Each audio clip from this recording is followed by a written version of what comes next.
I've ordered one of the pieces myself. You can now see a really ugly picture of me modelling it as best I possibly can.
Yeah, baby, yeah!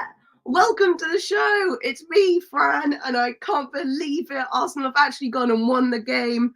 I couldn't even wait to come live. Like, I haven't but I've got so many notes. I can't believe it. Arsenal have actually gone and done it. And it was the lineup that I wanted with Jorginho in the middle. And I saw so many things that I'm so happy about today.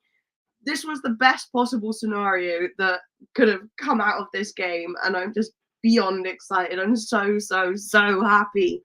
And look how many notes I've got, guys. We're going to just go straight into player ratings. You know, normally I'll wait till like 10 p.m. or something, but I didn't want to like lose the excitement of winning the game. I wanted to come live like right now, and I just can't believe it. I can't believe it. Arsenal have actually got over the line, and what a great game, like for the neutral as well. What a crazy game.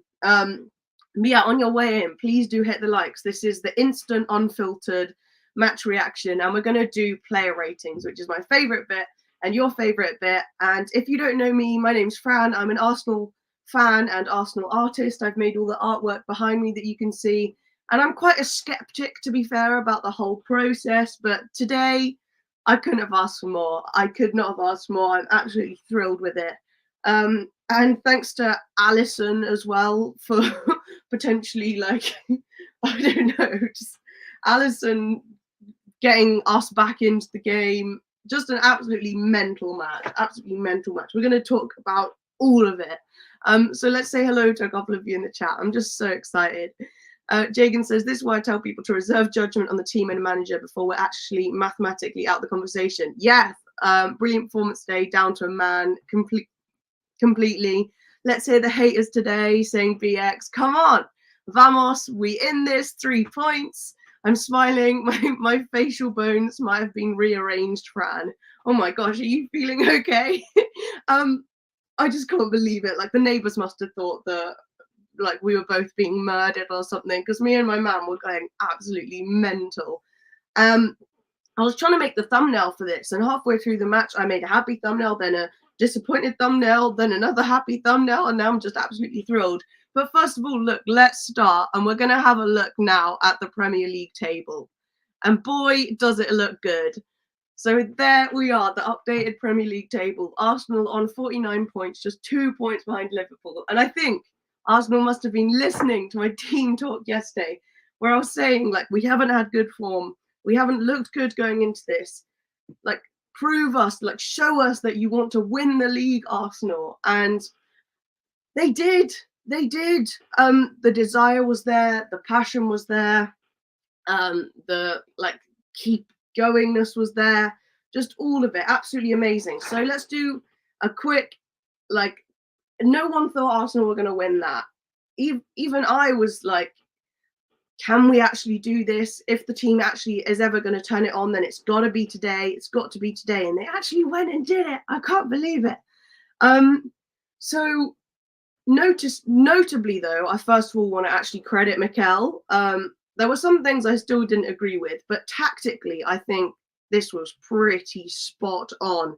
So we had the double pivot of Declan Rice and Jorginho, which I was calling for, in order to actually add some stability into the midfield. And Jorginho ended up being man of the match. And him and Declan Rice and Odegaard were just commanding everyone in there to actually keep solid in defence, keep it together. The team worked so well as a unit. And yeah, basically, there were new tactics. So Declan was like right centre mid, Jorginho was left centre mid, Odegaard was up really high. But I think the best way we can get into like it is just go straight into player ratings. But let me know how you guys are feeling, whether you're Liverpool fans, Arsenal fans. I just can't believe it. I just truly can't believe it.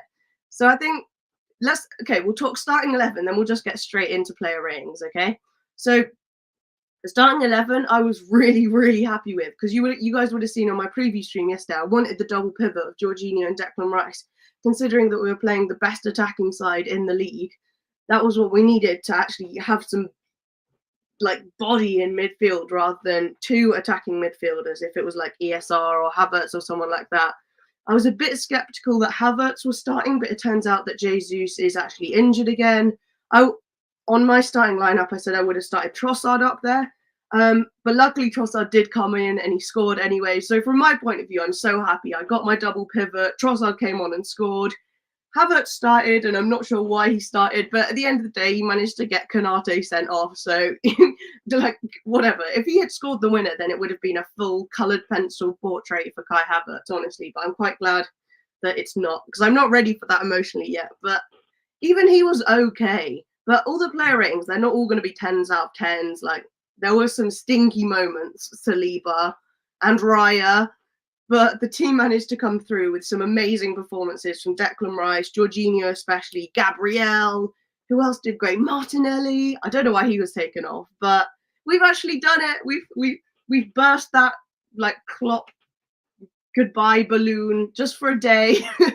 Done what no one thought we could do. Rivals coming into this all week were saying that Arsenal were going to get found out, that Liverpool obviously have been in the better form, the better team. And I've already heard Liverpool fans, making excuses that they didn't have all their key players. We didn't have all our key players. Saka comes off injured. Zinny, our only starting left back, came off injured halfway through. Partey's no longer fit. Jesus, our starting striker, was not fit today. So I don't want to hear Liverpool fans saying that they didn't have their whole team fit. Neither did Arsenal.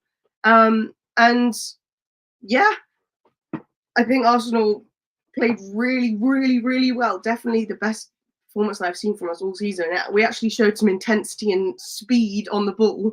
So yeah, tactically, we did it completely the right thing, which was kind of similar to the way in which we played Man City, which was absorb pressure and then hit them on little mini breaks, using the space that they were giving us to give Martinelli some space to run into, and it just could not have gone better. I'm in absolute disbelief. I'm so excited.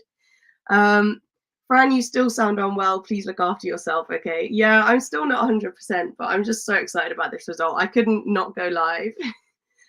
Static, thank you. I do appreciate that, but I don't feel ill at all. I'm just so excited. Good evening, Fran. You needed that win statement back in the title race. Yes, I'm just so excited. It really could have gone. That was the moment where, for me, like our season, for me, it was like the title race is over, season's over, or like we're actually in this thing. They've proven that they want to, they can, they're good enough to go on and actually win it. And we can now. We're 2 points behind. We can do it now. And the team needed that so badly. Mikel needed it so badly. Hold that, Liverpool, says Niall. Well done, Arsenal. Fantastic. Now go and win the league. I agree. Konate sending off was the turning point and changed the game, which worked in Arsenal's favour. I don't know. He got sent off on the 87th minute. I think the game had turned before then, you know. Eros saying, yeehaw, Frank. Great win for the Arsenal today. Yes, I'm so happy. Bradley was a blow for Liverpool. I know that was really, really sad. However, they were able to play Trent, who's like equally very, very good. I don't think it's like an excuse that they didn't have one of their youngsters, Bradley, playing, like regardless of his own situation, which I spoke about yesterday. If Liverpool are going to make the excuse that they lost because they didn't have Bradley or that was part of it, then I'm not hearing it. I'm not hearing it. Big up, Fran. Fairs on beating us. I'm sorry, Ravi. I'm sorry. Yeah, I'd be interested to listen to some Liverpool podcasts after this, because I'm not going to lie, like the first goal you guys conceded, that was so Saka scored the first goal, but the second goal, that was like a crazy error from Van Dijk and Alisson, mainly Alisson. And then again in the mainly that 2-1 goal, second goal, well, there were just errors on both sides. But like, and it was a really, like, it was just attrition, like one blow this way, one blow this way, really exciting game. I'm sorry, Ravi. I know you're a Liverpool fan, so I am sorry, but I'm not. I did not think we were going to do that at all. Still in a cup final, so I'm good. That's fair. That's fair. And honestly, like, you're still in the best position to go ahead and win the league. Like, just for today, like, Arsenal have had a good day, and like we, you know, but like, big up to you for still showing up in the chat and doing it well and stuff. Fran, I know you're feeling a lot better now. Arsenal got that win today. I know. Hi, Fran. Arsenal did it. Declan Rice. It's all good, Fran. Respect to you too, Ravi. I'm still in disbelief. Like, I honestly didn't think we were going to do it. You're still in the league. Like, you guys are calm. Just for that one day, come on. It's good. It's a good feeling. I'm not going to lie. So we're going to just go straight into player ratings, and from there, just like deconstruct this whole match. Honestly, it was just such a crazy game. So right, let's get into it. So first of all, David Raya. He arguably is at fault for second goal. So Arsenal go 1-0 up. So actually, let's just start from the very beginning. A very good place to start. So the match started, and the first thing I noticed was, like, Liverpool just do this crazy long ball from Van Dijk to Diogo Jota right up front, and it was almost like Klopp saying, like, screw you and your tactics, like, deal with this long ball. And it was nearly like an early on Liverpool goal if it wasn't for some good defending from us. So we avoided like the initial like long ball from Klopp, and that seemed to be their tactic, like really long balls, really direct, hit Arsenal where it hurts type thing. Luckily, it didn't really come off today. Our defense was on it, especially Declan Rice and Jorginho. They were on it. But anyway, so we survived that, and then Arsenal started the game really well. I was seeing really quick passing, lovely play between Odegaard, Declan Rice, Saka, little triangles. Declan was coming a bit higher as well. Jorginho and Declan were doing this double pivot thing, taking it in turns to go up a little bit higher, working with Odegaard. It was great.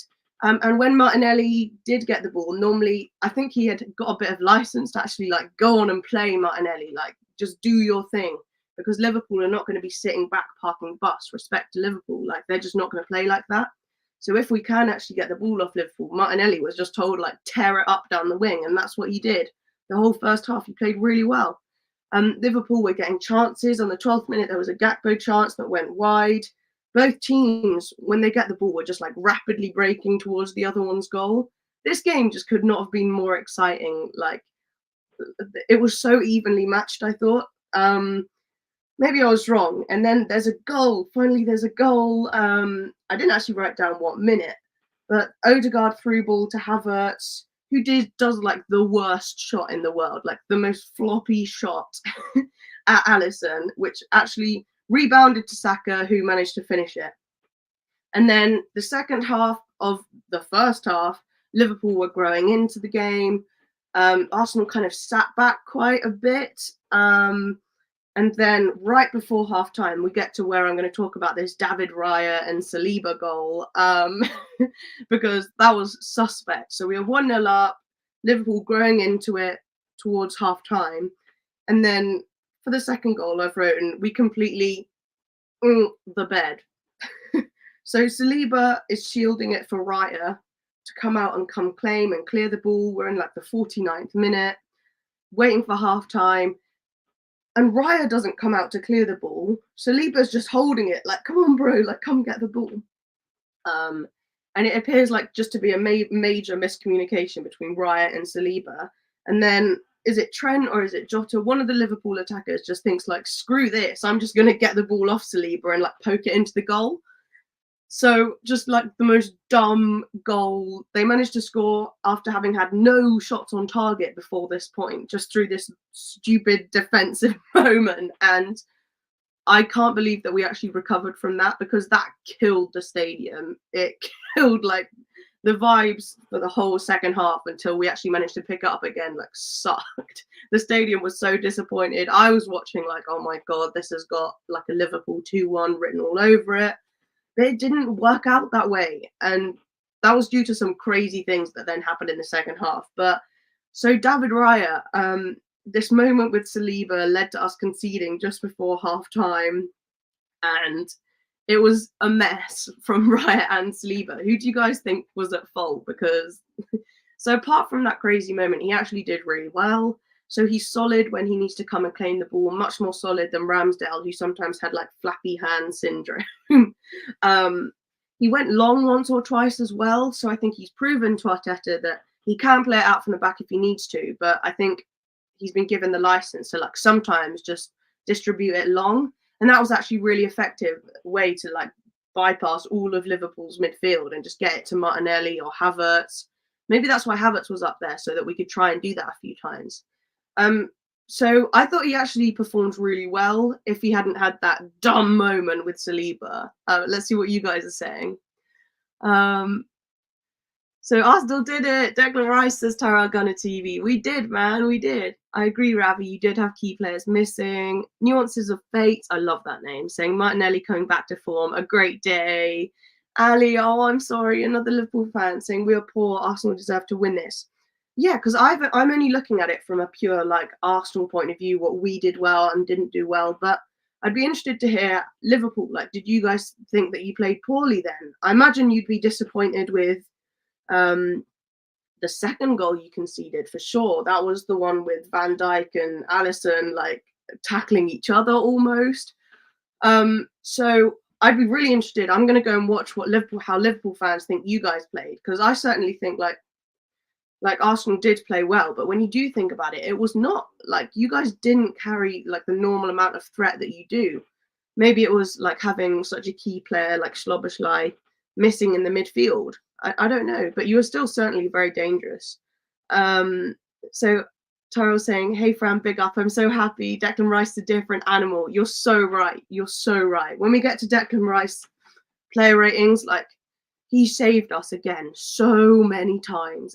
I'm convinced that we wouldn't have won that game without Declan Rice, because so often when Liverpool got the ball and they started to attack towards our goal, Declan Rice just teleports to exactly the place where he needs to be and like puts a foot in, gets a tackle, intercepts.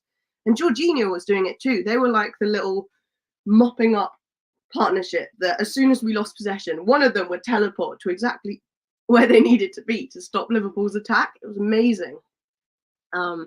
Eros says this win needs to get a fire in the belly of these players to know they can beat any club in England and start playing top football like the old Arsenal. Yes, perhaps like this is a moment where they know damn well like most of the time we would not win this game. Like this team under pressure normally is so bad, like, and especially after conceding just before half time. The fact that, as you say, they've actually managed to beat this club after conceding at half time, and having like all the wind sucked out of our sails, but still like making the most of little things that happened in the game to go ahead and win it, is fantastic. Congratulations to our team. I agree, James Daniel. Welcome to the chat. Zain Hanif, thank you so much for coming. And it's really interesting hearing like what you Liverpool fans thought about the performance. Also, lovely profile picture. That sunset is beautiful.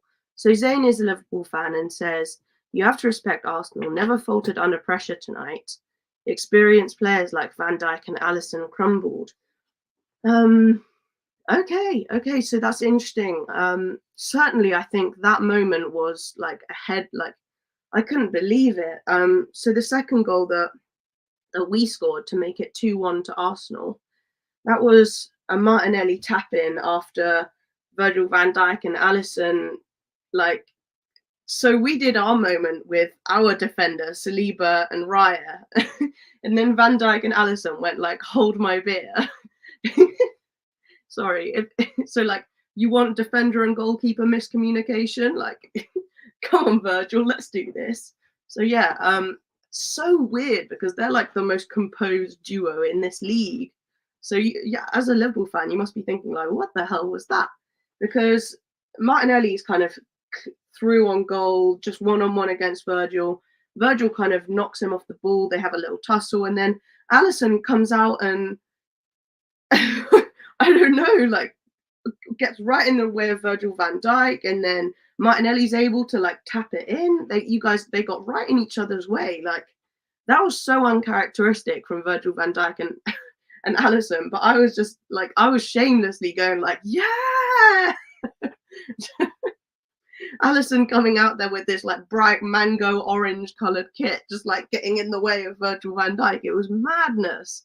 So yeah, that made it 2-1 to Arsenal. Kind of against the run of play, because when it was 1-1, after that point, like Liverpool were kind of dominant.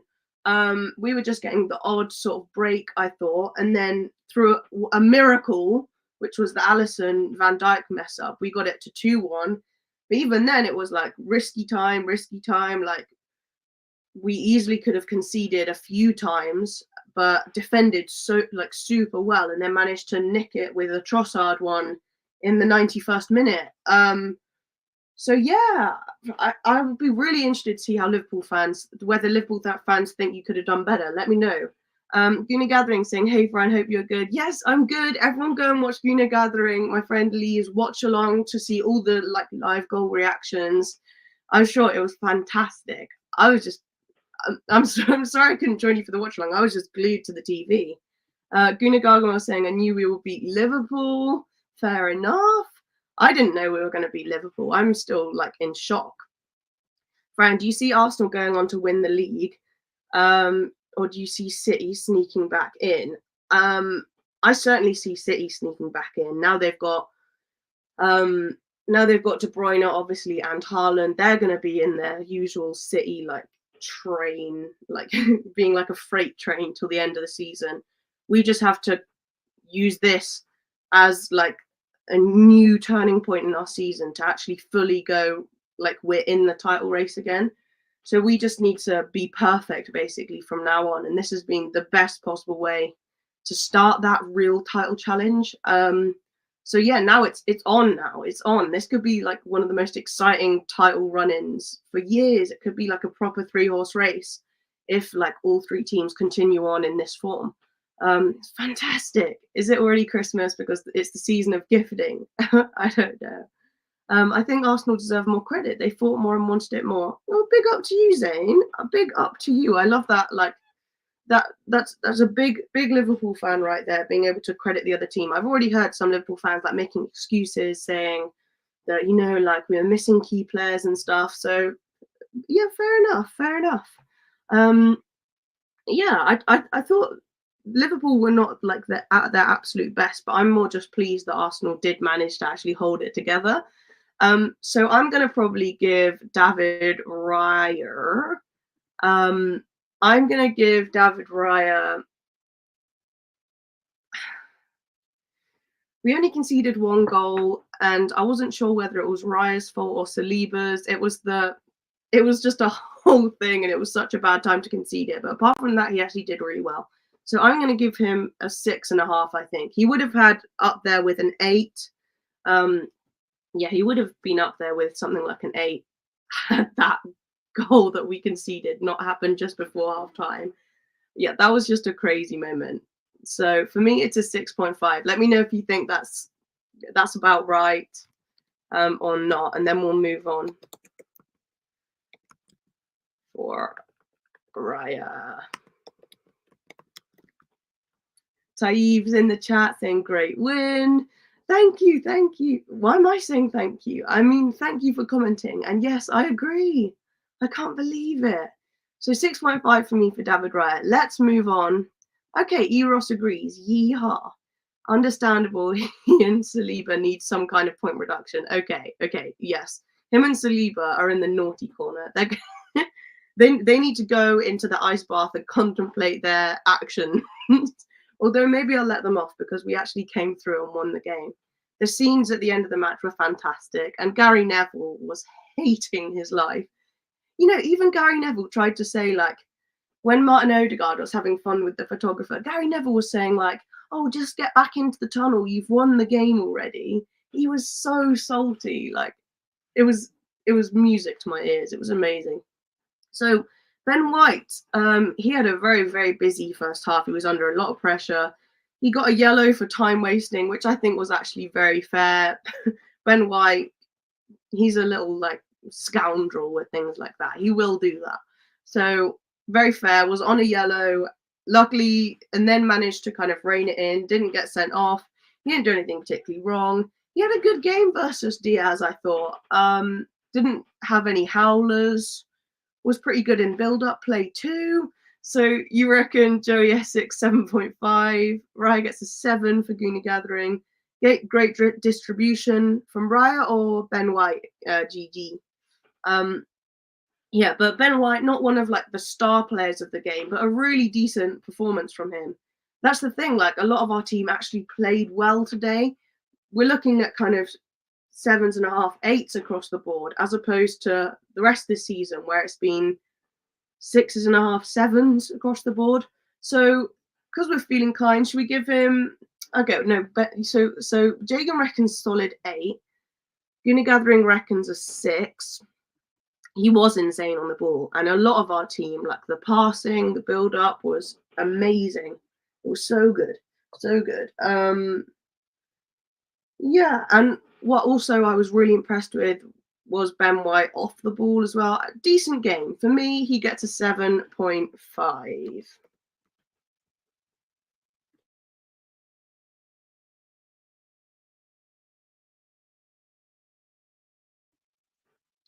Mancunian Blue, hello.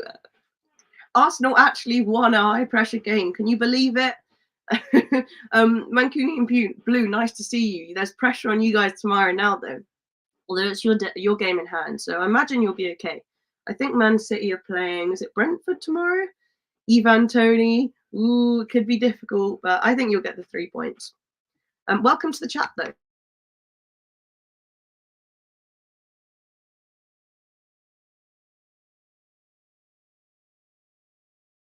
I caught myself. I was on mute. That is true, actually. A lot of times he, like, span his man and then was able to, like, pass to Saka, Ben White. So yeah, maybe I'm being harsh. So 7.5. We can be best of friends. We think alike. You know it, Eros. You know it. Liverpool at times were too slow to recover at the back. You were, to be fair. I was noticing so often Arsenal just having room to, like, sprint at you guys on the break. I can't even believe I'm saying that. Arsenal have not attacked like that this season, though. We've been death by 1,000 passes, playing against these low blocks. And today, thankfully, because Liverpool are not a team that, as I say, park the bus, we actually had a bit of space to run into.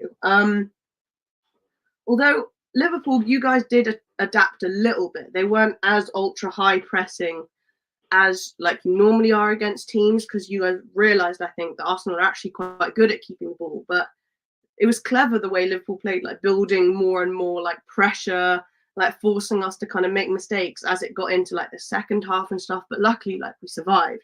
But yeah, Liverpool, man, you know, you're scary. We gave Tony Ladbrokes vouchers, so he won't be a problem. Time out. Did you see Vicario? So Spurs goalkeeper said Tony was, like, giving him all this chat when they were playing Brentford, and I think Spurs came back to win 3-2. And Vicario said that Tony had been chatting to him all game, and then he said to Tony at the end of the game that he hoped he didn't bet on that result when they were in the lead. So yeah, respect to the Spurs keeper there for that little Tony joke, but still, it will never get old, the Ivan Tony jokes. It's terrible, but he did this to himself. So Ben White for me will get a 7.5. As Jagan pointed out, he was actually really good going forward. I just didn't particularly notice him because my eye was drawn, like, there wasn't actually too much action out there. I thought a lot more of like our hard work defensively was like in the middle of the pitch. And that was kind of where I noticed our players really standing out. So he did his job. He mopped it up on the sidelines. Good job, Ben White. Good job, Ben White. Next up, we have William Saliba, who he's getting points docked. He's, of all days, to make a mistake. Like, my heart was in my mouth. Just before half-time, to have that communication error with Raya, I lost my mind. I absolutely lost my mind.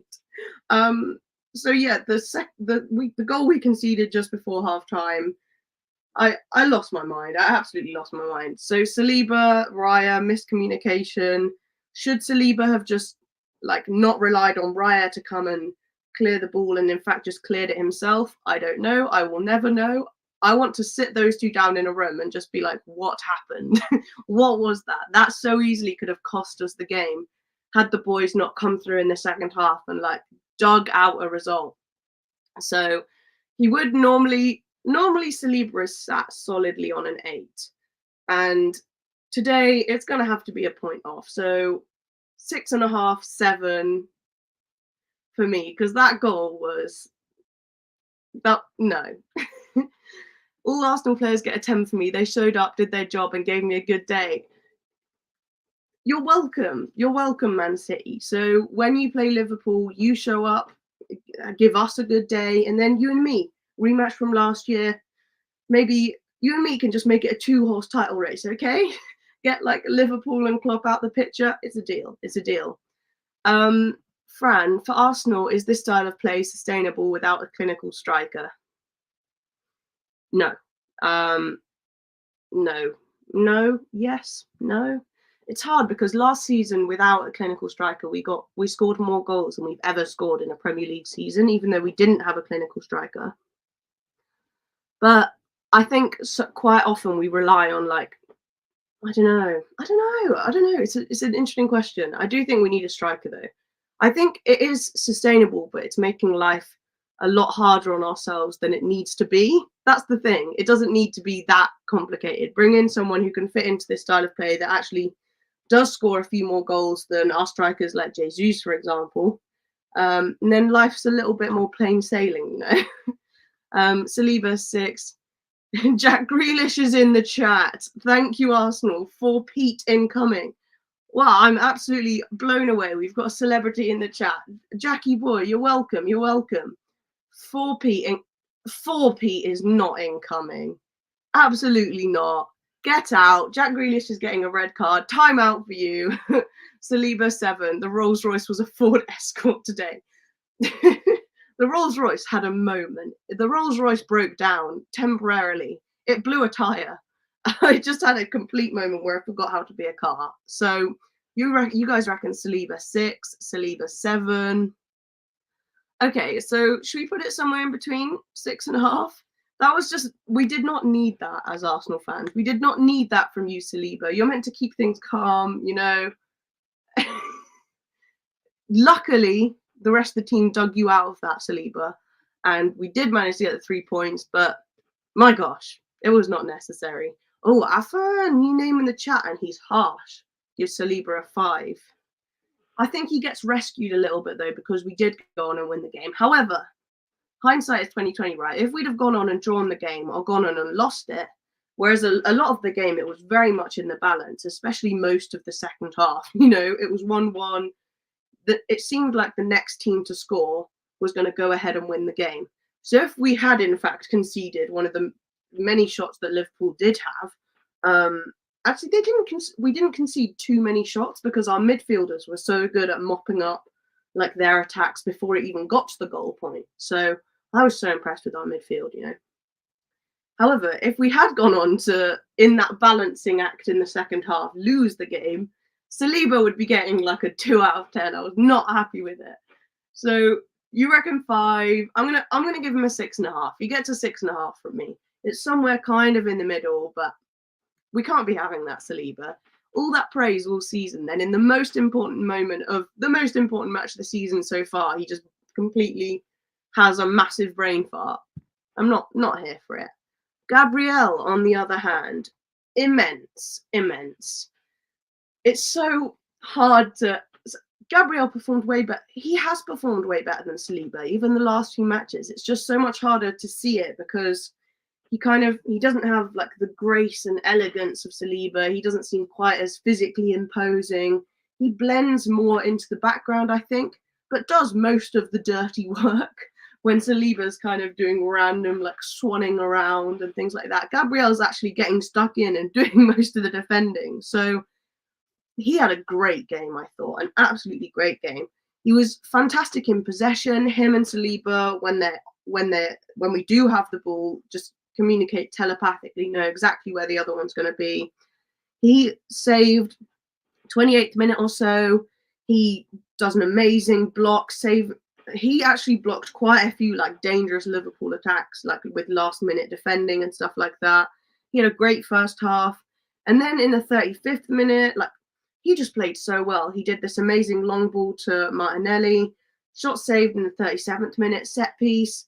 Just, he was contributing throughout the entire game. An absolutely amazing performance for Gabriel. Second half, he continued to play amazingly well. Our defence today was really, really good. Apart from Saliba and Raya, all the others were good, minus maybe Zinny, who got injured, and then Kivior did an okay job, but we'll talk about him. Gabriel was brilliant, absolutely brilliant, I thought.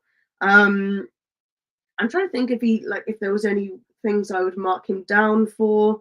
Perhaps he could have done more in our. I'd have to like rewatch our goal to see whether Gabriel was making any errors in conceding that goal. But what did you guys think? Yeah, Saliba would get a 3 if we had lost. You reckon 8? Great balls ahead to Gabby Martinelli. Yes, you're so right. Gooner Gathering says Gabriel 8, great performance. Sonny says I want to eat your oranges. Very, very makes a lot of sense. Thank you for the comment. I hope that doesn't mean what I think it means, but it probably does. There's YouTube for you. Ben, what's up? Welcome to the channel. How did you think Gabriel played today? The rest of us think he did fantastically. So I'm going to give him an 8.5. 8.5, I reckon. So 8.5. AFC always. Let's see what you're saying about this. I know you're not Mikel's biggest fan, so what are you saying?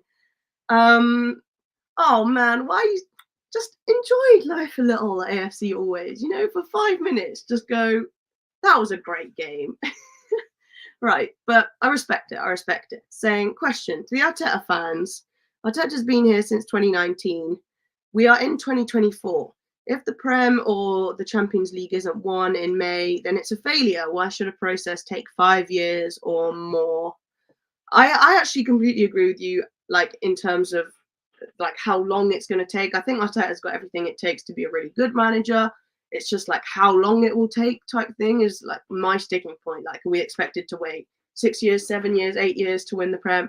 I don't know. But right now, I don't even want to think about that right now, AFC always, you know. Today, I give Arteta huge credit. So being bold enough to actually bring Jorginho in, to have that double pivot, Jorginho ends up being man of the match. He was fantastic today. He marshaled the whole team when we were off the ball, telling everyone where to stand.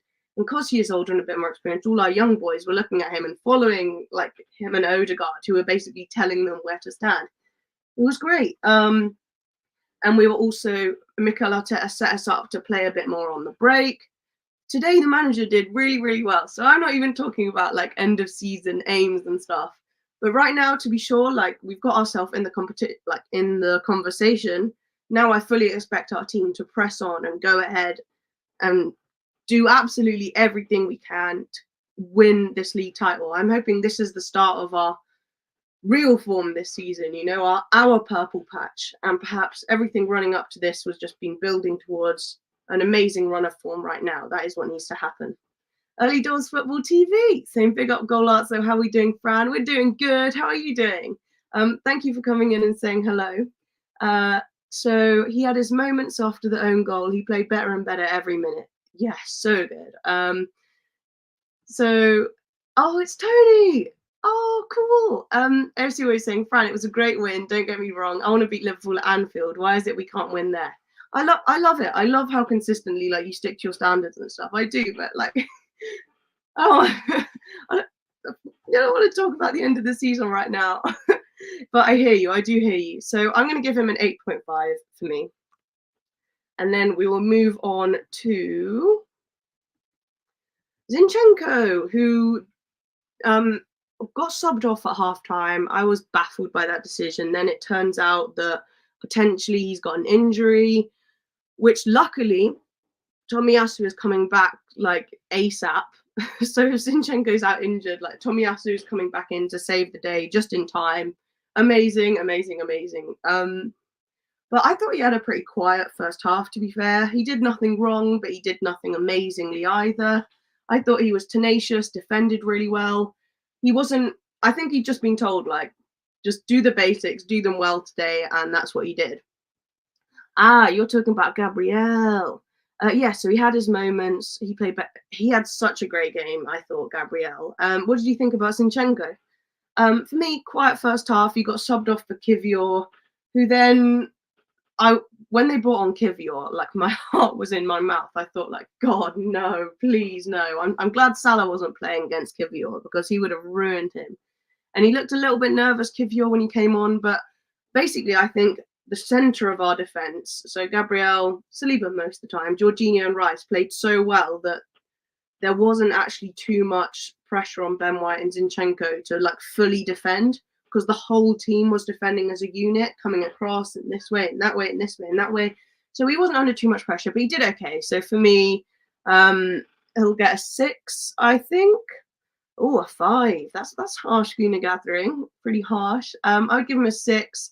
I do again hope he's not injured, because we can't rely. If Zinchenko's injured, then Tomiyasu's our only fit left back besides Kivior, and Tomiyasu's even more injury prone than Zinchenko. So hopefully not. We'll have to tomorrow. I'll have to react to. I want to react to what Mikel says about these injuries and stuff. But yeah, as AFC always says, Rice and Jorginho were immense. So we got through the back line. Cini gets a 6 for me. He did come off at halftime. We'll find out about his injury soon. And let's get into the men of the hour, the men of the match. We needed them to step up today, and oh my gosh, did they step up. So we have a double pivot. Declan Rice was playing on the right-hand side of the double pivot, and Jorginho was on the left-hand side. So we haven't really seen that before. Normally Declan Rice is that side, I feel. And so it was a brand new like tactical thing from Mikel, and it worked so well. So well. So yeah, he was playing the right side of the 2 in this like 4-2-3-1 almost, linking up with like Odegaard and Saka and Ben White, and basically working in the midfield with Jorginho and Odegaard, like almost in the 3, but like in a triangle. So Jorginho and Rice and then Odegaard ahead of them. They were just commanding the entire team off and on the ball, making sure that whenever we were out of possession, Liverpool could not get through. So Declan Rice and Jorginho and Odegaard, when we didn't have the ball, were just immense at telling everyone where to be at all times during the game. And yeah, Declan Rice, like I was saying the other day, like I think Declan Rice plays his best when we're just under like immense pressure, like under the cosh, as they would say. He doesn't play too well, I feel, when we're like completely in control of a game, when like we're dominant and have all of the ball. No, like Declan Rice, when it's an end-to-end game and there's jeopardy and like we could let in a goal at any moment, that's the kind of game where he comes alive, I swear. Maybe it's because he's played at West Ham for so long, and that's like his environment. When like the team's under pressure, under threat, like he thrives. He comes alive in games like that, and today was no exception. He was fantastic. So he was mopping up. As I was saying, him and Jorginho, when Liverpool finally did like get an attack, they would just teleport to, and he's done this all season, they would teleport to where they need to be and like put in an amazing challenge, a block, stop that attack in its tracks. And every mini break that Liverpool had, he was there to stop it. And players just like bounce off of him. He's so strong, so physical.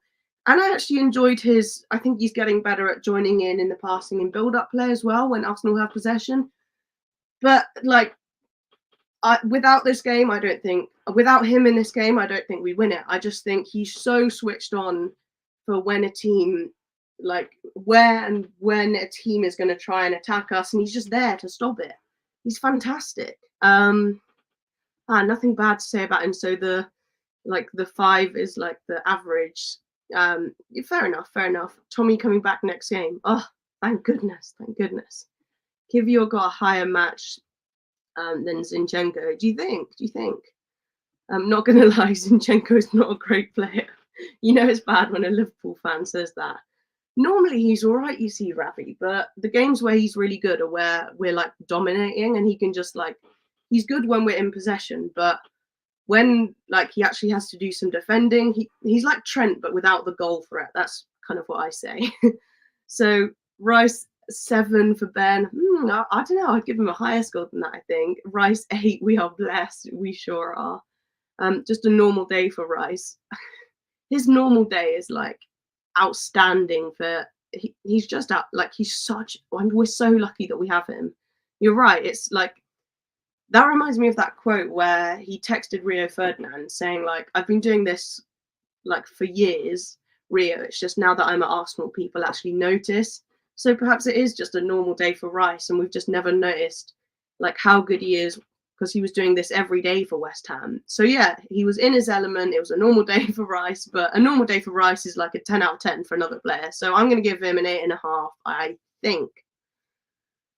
Maybe a 9. Maybe a 9, because I gave Gabriel an 8.5. Screw it, I'm going to give him a 9. I think I'm going to give him a 9. I thought he was amazing.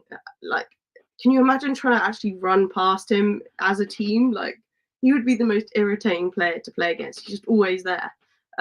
So, as AFC always says, Trossard loves scoring against Liverpool. He does. I was so annoyed to see Havertz start and not Trossard, but luckily it worked out in the end, you know. Right, let's move on to Declan Rice's partner in crime. Surprisingly, like the absolute man of the match, like definitely in terms of like the official man of the match, but he was amazing. I thought 38 likes already. That's insane, you guys. Thank you so much. Oh, that's mad. Yeah, but Jorginho had the game of his life today. So he was. I actually wanted him to start, so I feel kind of proud of myself. Like, so we got the double pivot, and they absolutely outshone themselves. We actually had a midfield today. It wasn't just like donut shaped. So he was playing like left centre mid, and Declan Rice was kind of on the right. They would take it in turns to come up. If one of them had to push up a little bit forward, their communication was on point. The other one would know where to cover, when and where to be, control the midfield. He was incredible, I thought. He was commanding the entire team the whole match, basically, especially with Odegaard. He was like the second captain on the pitch in terms of telling everyone where to be at all times. That's what I was really noticing. He was popping up with important tackles all over the place, and the whole team listens to him. He's not the quickest. But having said that, today he was like, whenever it was a bit like Declan Rice, like whenever you think like, oh, Liverpool could be on for an attack here, like bam, Jorginho's there, and you're like, where did he come from? I think because he understands the game so well and stuff, he just knows kind of where to be at all points. But he was a little menace for Liverpool in the midfield. Like he was popping up with tackles all over the place. He was really good as well going forward. We know that he's good when we've got the ball and he needs to just pass it around the place. Like he's a stable pair of hands when we do have the ball. I thought he was immense today. Fair enough. AFC always saying Rice and Jorginho both get a 9. That's a good, I think that would be fair. Jorginho 9, great pivot with Rice. I think they were the best 2 players on the pitch today, and I'm so proud of them. I'm so happy for them, and I'm so like pleasantly surprised with Mikel for seeing that was what needed to be done today. Because I've been going on about how tactically like rigid we've been all season, whereas maybe I've been a little bit wrong about that, because when we have really needed to pull out the stops and actually switch things up, so when we've played Man City and when we played Liverpool, we've seen this double pivot and playing a bit more on the break. But there's still like more tactical flexibility I would like to see. But I'm really impressed with Mikel today. Like, he actually surprised me in the fact that he did switch things up, did play things more on the break, played with this double pivot. Like, I'm gassed with it. I'm so happy. So let's give them both a 9.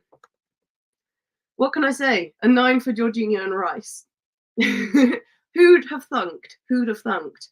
And I'm just so glad that Jorginho did play there, because can you imagine if we had a HAVERTZ there or an ESR? I just think Liverpool would have absolutely ripped through our midfield, because that player would be caught like a little bit too high up, I think. And then it would just be Declan Rice on his own, like he is in most games, and he would have just been completely swamped. Even though he is Declan Rice, he can't do it on his own. And it was just the perfect pairing today. They were fantastic. So yeah, as you guys say, it's a 9 for Declan Rice and Jorginho. Amazing, amazing. So we're going to talk about Odegaard next. But Tony in the chat saying, big up everyone. Would you sell Jesus in the summer? I don't think I'd sell him, but I'd make him like the backup striker. I'd make him like the Eddie Nketiah type thing and bring in someone like way better, at least in terms of like an output type of thing. I think he's too useful to sell, because he can like cover all of the front positions and stuff, and he's such a techie little player. I wouldn't want to sell him, but I don't want him being our first choice striker anymore.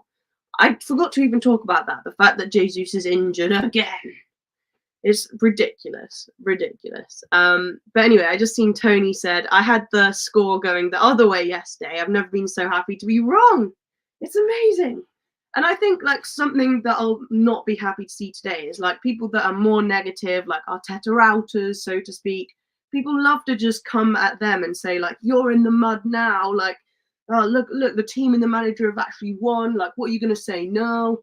When it's like a non-argument, because the only reason that sometimes some people are like super negative, including me, towards the manager and stuff, is because I want to see better. I want to see us making better choices and playing better to win. I want to see us get the 3 points. So it's just a non-argument if anyone comes at me or Tony, for example, saying like, oh, you were so negative on the team yesterday and stuff. It's like, well, it's because I want the team to do better and to win. And today they've won. I'm thrilled. I'm absolutely thrilled. So I will still say areas where I think we could have improved, like David Raya and Saliba being blockheads. But apart from that, I'm absolutely gassed. Exactly. Tony's saying I'm still Arteta out, lol. And that's the thing. Like, everyone's so like you can still think like this is not the manager for me. Like, I want him to go at the end of the season, but still be thrilled that we've won a really good game today. Like, two things can be true. It's not one or the other. So I just wanted a little disclaimer, you know. Odegaard gets an 8 from Goonie Gathering. Thought he was great today. What have I got written about Odegaard? Yeah, first of all, that he was playing really high up. He was like almost up there with HAVERTZ, like almost like at the striker role. So he was playing in front of Jorginho. Well, at least that was when we were off the ball. To be fair, he's always up there when he's pressing.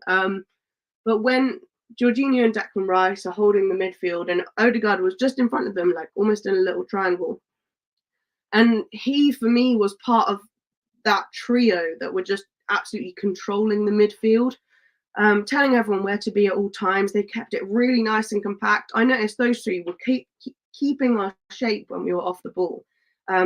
We were playing like this really compact, nice defensive shape and just like tracking Liverpool side to side. They had no space to pass into. Like, they could not penetrate us without doing like a crazy long ball or like trying to hit us on the break really fast. Like, the midfield was just pretty impenetrable today, and it was led by Odegaard from the front, and then Declan and Jorginho behind him, and then Saliba and Gabriel behind them. Like, the middle channel of Arsenal's pitch today was like a fortress, basically, and Odegaard was a really big part of that.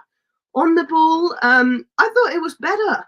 He was playing the ball much quicker. The whole team was playing the ball much quicker. Like, we can pass with some pace. Where's that been all season, guys? Yeah, so he can actually pass the ball pretty quickly. there were a few moments again where I thought, like, just take the shot, Odegaard, which he wasn't. He was still trying to kind of passing it around with Saka and that sometimes, where I thought I just want to see him turn and shoot. But he did really well today. I couldn't have asked for loads more, apart from a few more shots perhaps. But for the way that he commanded, with Jorginho especially, the whole team throughout the entire 90 minutes, for me, he will get an 8.5, I think. I don't think he was quite as good as Jorginho and Rice, because I'd have liked to seen a bit more from him, like, in the final third. But yeah, 8.5 for me for Odegaard. Let me know what you guys are thinking. Yo, AFC Always, I see you. Mr. Arsenal podcast is here. AFC Always saying, Fran, I predicted a Liverpool 3-1 win. Yeah, I'm glad that didn't happen. It was a Arsenal 3-1 win in the end. I'm in shock. I am actually in shock. And it was on a knife edge for so much of the second half as well. Like, as I was saying, it felt like the next team to score would go ahead and win the game. So yeah, anyway, please do hit the likes, guys. We're halfway through player ratings. And next up, we're going to rate our front three. Odegaard has just got an 8.5 for me. I thought the way he captained was really, really good, just telling everyone where to be. Okay, so Tony, you had him down as a 7. Decent, but not electrifying. You're right. But for me, like, yeah, as I was saying, the way he was organizing everyone defensively, like, kind of like shunted him up in the player ratings a little bit. I was just really noticing that throughout the game. So maybe I'm giving him a bit too much credit, but everyone can get kind of an extra 0.5 today because we actually won. It's amazing. So Bukayo Saka, so he scored the first goal. Okay, we'll go to the first goal. So I can't remember, I didn't actually write down what minute this was scored, but it doesn't really matter. It was an Odegaard through ball to Havertz, who's one-on-one with the keeper, basically. And he just does like the floppiest shot. It looks like sometimes when he shoots that he's like got no bones in his leg, like that scene in Harry Potter where Ron's arm just suddenly has no bones. Sometimes when Havertz shoot, there's just no power behind the ball. He just goes like, bleh. And it was just, yeah, the floppiest, most like feeble shot from Havertz. But apparently he might get an assist for that because it comes off Alisson. Alisson comes sliding out to get it. He's amazing as a keeper when he's having to, most of the time, when he's having to deal with a one-on-one. And so Alisson comes out and get it. It bounced off Alisson towards Saka, who came and got it and shot and scored. Really nice, cool, calm finish. He didn't panic, Saka. He took a touch, like set himself, and then scored a really nice goal, putting Arsenal 1-0 up.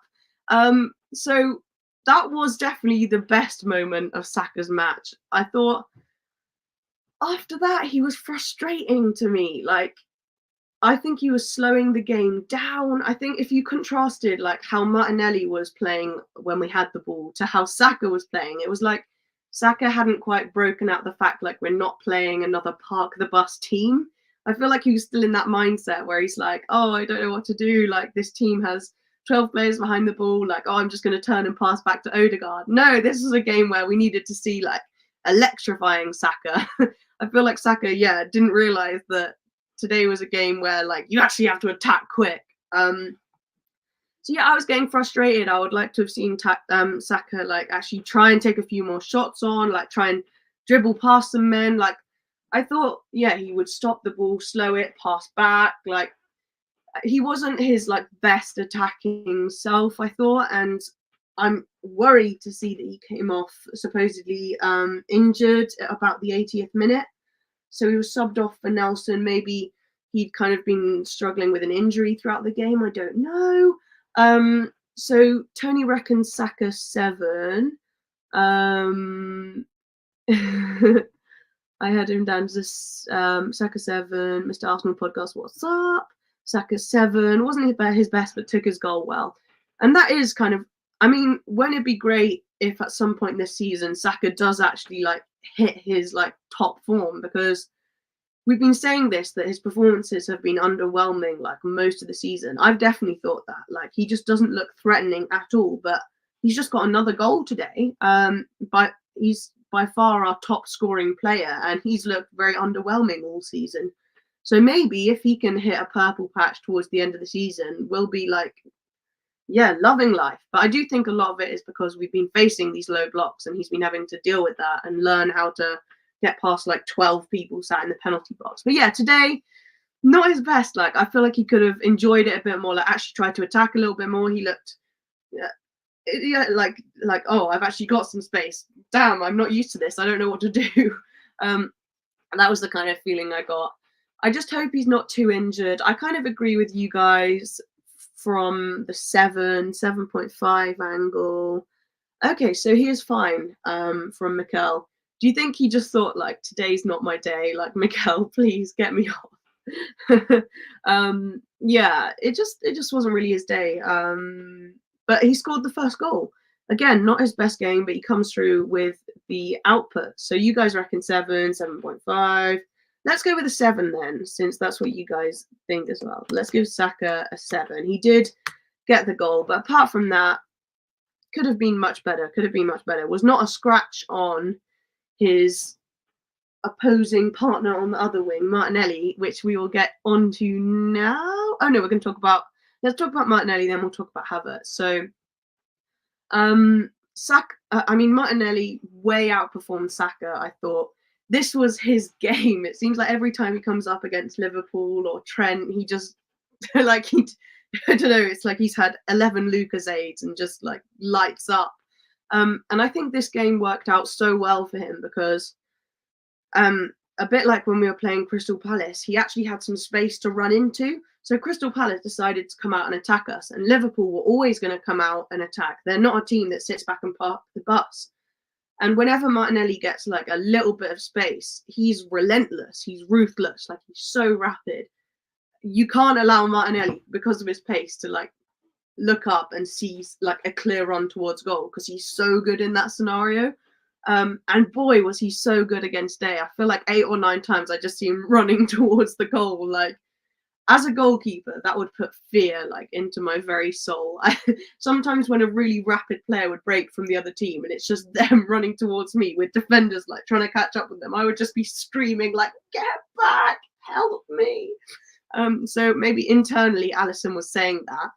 And after enough times like ripping up their defense, Martinelli did in fact like pressure some sort of weird goal out of Alisson and Virgil van Dijk. Maybe they had just like had enough of just being rinsed by him and just had head loss and had no idea what to do. But yeah, I thought he played amazingly. He scored the tap in after Van Dijk and Alisson just like completely having a brain fart, got in each other's way, and just all game he was such a threat.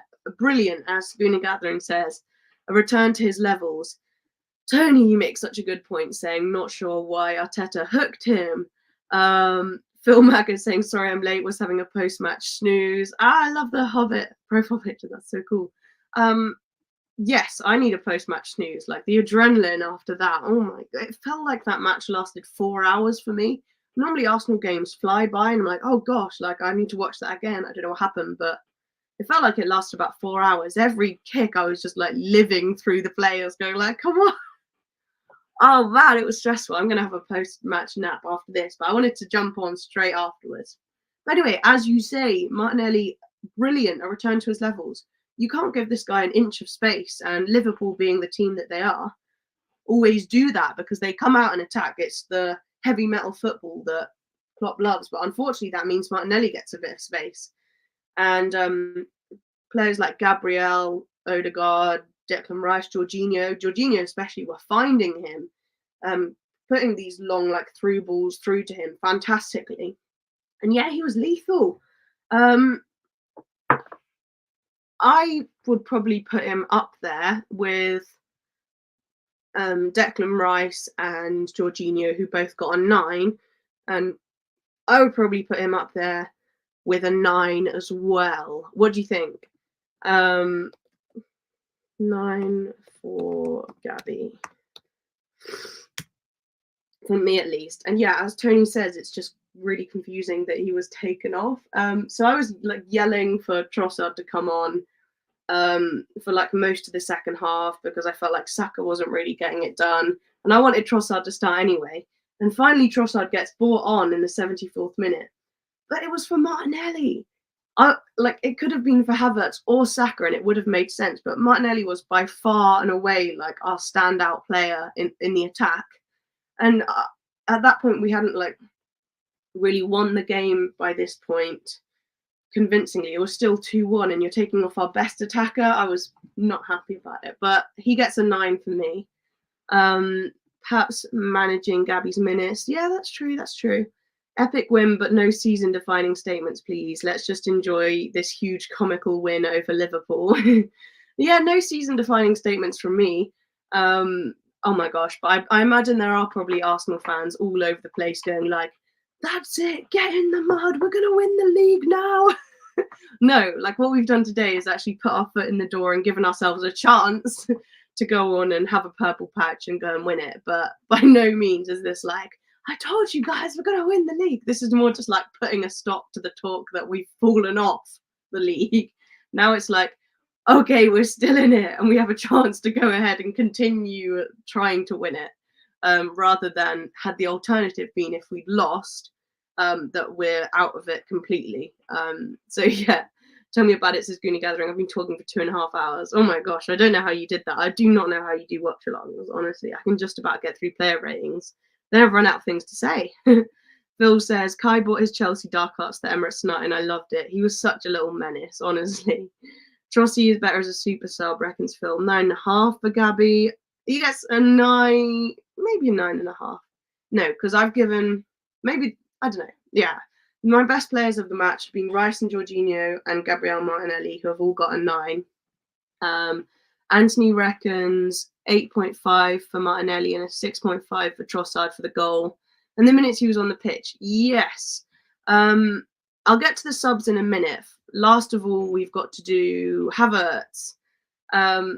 So even though I never watched them, I'm sure the Muppets on a certain superfan channel are hyping us up to win the league. Yeah, please, no. If there's any fan cams of people saying like, get in the mud, Liverpool, Arsenal are going to win the league now. No, absolutely not. It was a really good performance today, and I'm just more like relieved than anything. Phil says 100% sensible words, friend. Thank you. Yeah, I hope, hopefully, if I am ever deluded, guys, you let me know. But Phil says the Northern Celebration Police out in force, driven by their hatred of Arsenal. Bring it on. Oh yeah, even Gary Neville in the commentary was saying like, as I was saying earlier, he was saying about Odegaard, he was having fun with the photographer, like, oh, get back in the tunnel. You've won the match already. Like, get back in the tunnel. Grow up, Gary. Grow up. So Havertz,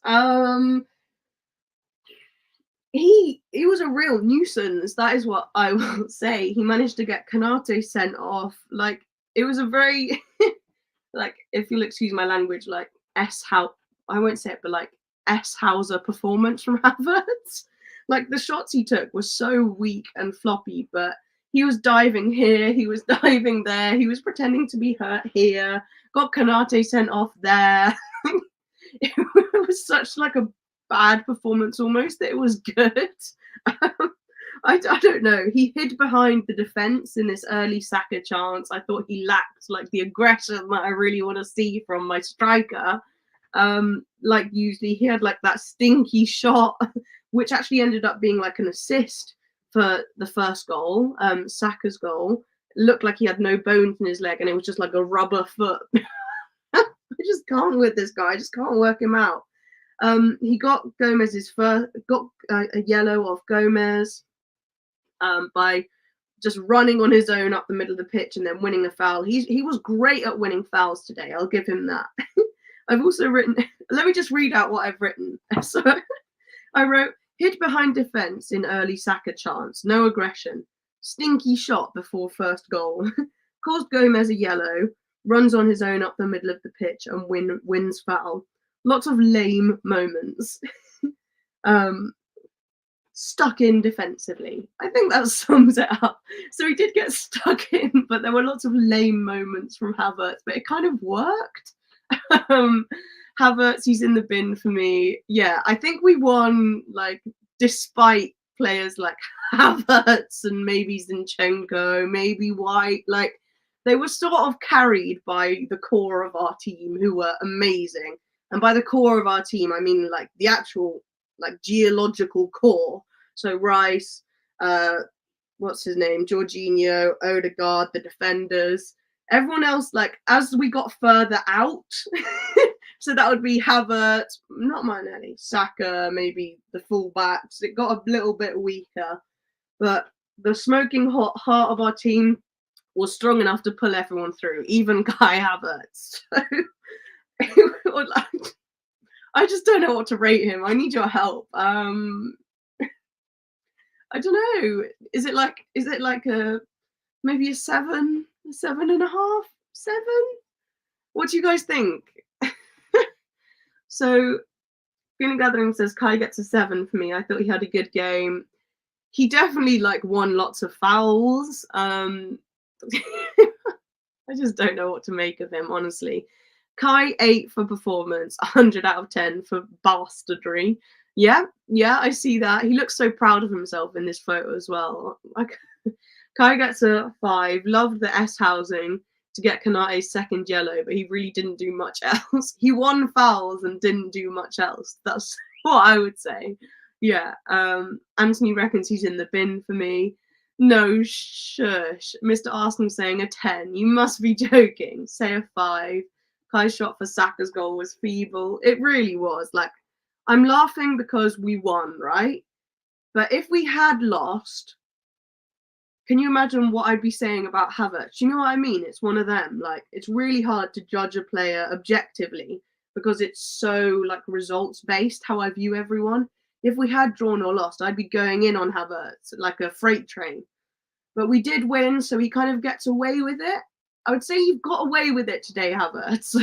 But had we not won this, then the eye of, like, what do you call it? Like, what is it when you break down something? When you like really, I've forgotten the word. But anyway, if we had lost, then my eyeballs would be on you, Havertz. Luckily we won, and I'm not diving into your performance too much, but it still wasn't good enough for my striker for Arsenal playing up top the whole match. Did he actually get subbed off? I don't think he got subbed off, did he? Somehow. But genuinely, the second half, when Trossard came on for Martinelli, I didn't even realise Havertz was still on the pitch in the second half. So that red goal was the best part. Say a 5. No, I'm going to give him a 6.5. 6.5. You guys say 7, 8, and 5, and 10. That must be a joke, Mr. Arsenal. Must be a joke. I'll give him a 6.5 for Kai for me. And then that's basically all I've got, all I managed to get done in the PowerPoint. So there's a little plug for my website. Please do go and check that out at some point. But I haven't been, kind of doing too much art recently, what with not being very well and stuff. But we'll talk about that again soon. Phil, that's awesome news. Saying, met with a book printing company on Friday, Fran. My first volume of Soppy Words is on its way. Yes, Phil. Everyone say well done to Phil in the chat. That's amazing. You know, like, it is your destiny. This guy, I've never seen someone write more poems, and like it just flows out of you. You're such a creative. It's meant to be, Phil. I'm so happy. That's fantastic. Oh, that's really great news. I'm very glad to hear it. Oh, soon I'll have to be like begging you that I can use some of your poems for songs, but well done. That's great news. Anyway, let's talk about substitutes. So honourable, very honourable mention again for super sub Trossard. I'm still of the opinion that I'd like to see him start, but I can't argue with people who say that he's better when he comes off the bench. I mean, he scored at, was it Nottingham Forest? No, well, he didn't score, but he came on and ripped the place apart in our last game. He came on today and scored. So 91st minute, Trossard composure. He ran it, basically run with it from the halfway line. It was insane. Like, I don't know where Liverpool's defence were. I don't think Liverpool fans are going to be very happy with the way they defended, right? Yeah, I don't think they defended very well. But yeah, Trossard showing composure in the box like he always does. That's my striker right there. I love him. Made it 3-1, and that's it. Game, set, match, done and dusted. Mic drop. Fantastic. I'm so pleased for him. Also, Kivior, good point, Gooner Gathering. He got an assist. I didn't even realise that. So did he get the Trossard assist? He must have done. Yeah, I was a bit nervous. I think Kivior took like a minute to get used to the game. Like, he just looked a little... I was nervous. He looked a little nervous a couple of times, but the team was so strong around him that he was able to settle in. And then, as you say, he got an assist. So Trossard, I'm going to give him 8. He's come on and scored. Didn't get much time. He only had like 15 minutes or so, but he did come on and do great. Kivior got an assist. Maybe I'll give him a 7.5. Trossard took his goal brilliantly. Yes, I agree. And the other day, Trossard was saying like where he really thinks his strength is and where he's worked really hard to be is like composure in the box. And you see it so much. It was another one where he stops, like sets and able to take the goal. Like in the box, he's so calm. And that's something that our players really kind of lack. So if we can make the most of that quality from Trossard, I think he's one of the best finishers on the team, honestly. I just want to see more of it without him having to come on and be a super sub all the time. Maybe if he could come on a bit earlier, you know, that would be cool. I just feel like we don't really know where his preferred position is for Mikel. And maybe that's kind of the aim, that he can come on and like replace anyone in the front line, really. But I don't think Martinelli should have come off. He was by far our most promising attacker, and it was just I would have put Trossard on for Havertz, but we won, you know. So I would love to hear you sing my words, but usually I sit in the back row and sob. That's okay. Every member of the audience is welcome. That I'm a bit like that at gigs as well. Don't worry. Trossi through the legs, got to be an 8. It was so good. Yes, that was another moment that was very uncharacteristic for Alisson. So yeah, I mean, Van Dijk kind of got a toe on it, and that altered the course of the shot to then like put Alisson a bit out of balance, and it goes through Alisson's leg. But it was like the Chuckle brothers, Virgil van Dijk and Alisson, for the 2. So it was 1-1, and then it was 2-1 and 3-1.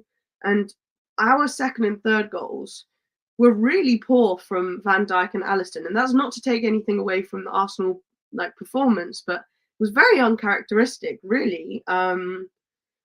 Yeah, Chuckle Brothers, Tweedledum and Tweedledee, Dumb and Dumber, perhaps. Sorry if there's any Liverpool fans in the chat, but it was just weird. Like, it was nice for Arsenal to be on the end of like some crazy mistakes from opposition players when it feels like normally it's always us. So it was nice for that to happen to the other team and not us.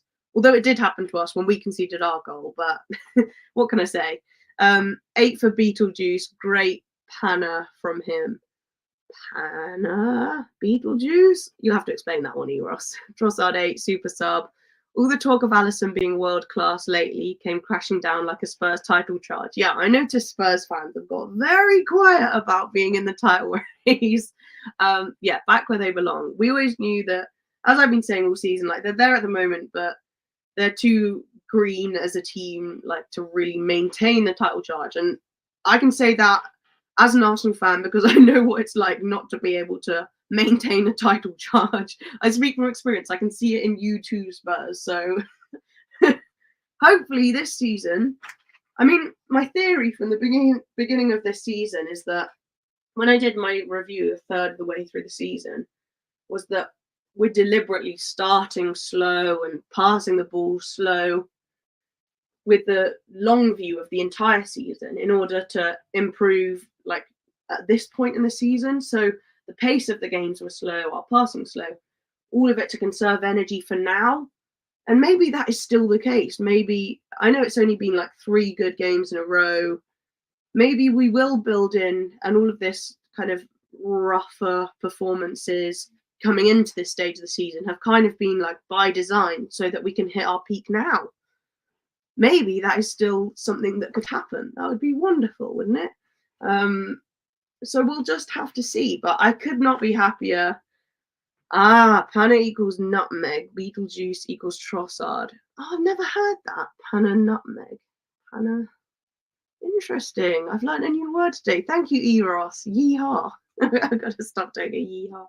Oh, Nelson did okay. Yeah, I'd give Nelson a 6 as well. I don't think he's going to really come on, and he was quite negative, actually. The one thing I noticed from Nelson was that he got the ball and we were all up ready for an attack, and he turned around and passed it all the way back. And I think it just looked like a little bit of a lack of confidence thing. And of course, he's not going to have much confidence because he hasn't been played barely at all. So hopefully from today, I keep saying this every match, we'll see a bit more rotation of some of these more peripheral players like Nelson, Kivior. Play them, get a few more minutes in their legs so they don't look quite so nervous when they come on. But anyway, that's kind of been an issue all season. Anyway, let me just finish with huge praise for the manager. Look, he didn't go ahead and just... This season has been I've been so impressed, especially in the Man City and Liverpool games, with the fact that he's brought a different formation and tactic to this game. So often with Arteta, it's like same tactics, same starting 11 every single week, every single week, every single week. But this season, we've actually seen that for the really big fixtures, he can switch things up and use the double pivot. So it ain't much. It ain't like loads and loads of different formations, at least from my feeble football brain. But in the really big games against like the big opposition, we've been able to see an adjustment, some slightly different tactics. The double pivot has worked so well against Man City and Liverpool. So hopefully that's something that we will see more in the Champions League as we get to the latter stages of the competition. And we really need to make sure that we're solid and can attack from there. First of all, worry about, being solid ourselves. Then we can think about how we're going to attack the other team. That's kind of my motto. So what are we saying about Arteta? Tony said, for Arteta 7 would have been an 8 if he hooked 29 instead of Martinelli. That's a very fair assessment, I think. Very fair assessment.